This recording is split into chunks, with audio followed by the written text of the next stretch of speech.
Hello everyone, সবাই কেমন আছেন? চলে এসেছি আরও একটি নতুন ভিডিও নিয়ে। অনেক দিন ধরে চিন্তা করছিলাম এরকম একটা ভিডিও পোস্ট করব। আমি পেন্টিং করতে ভীষণ ভালোবাসি, আর সময় স্বল্পতার কারণে আমার আসলে পেন্টিং করা হয় না। আমার কাছে কিছু মাটির পাত্র ছিল এবং রং তুলিও ছিল। চিন্তা করলাম পেন্টিং করে ফেলা যায়।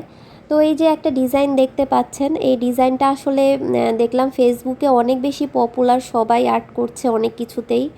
আমি চিন্তা করলাম কেন না ডিজাইনটা করে ফেলা যায়। এই যে আমি চেষ্টা করেছি ডিজাইনটা করার, আমি জানি না কতটা হয়েছে। আর আমার তুলিগুলা অনেক বেশি পুরানো হয়ে গেছে, যার কারণে ডিজাইনটা অতটা ভালো মতো আসলে আমি ফুটিয়ে তুলতে পারছি না।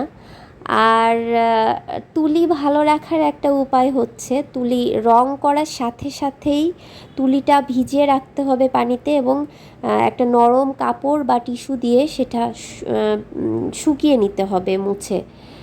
তো এই তো দেখছেন আমার ডিজাইনটা অলমোস্ট হয়ে গেছে।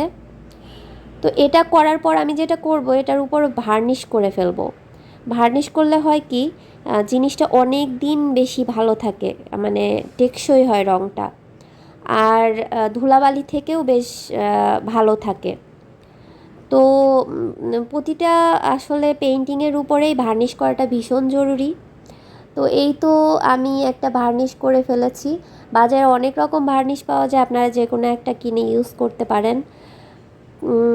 আমি আরও একটা কাপ করেছি, এই যে এটাতে এখনও আমি ভার্নিশ করিনি। ভার্নিশ করলে আসলে জিনিসটা অনেক বেশি গ্লো করে, দেখতে অনেক বেশি সুন্দর লাগে। তো এই তো আজকের ভিডিও এটুকুই ছিল।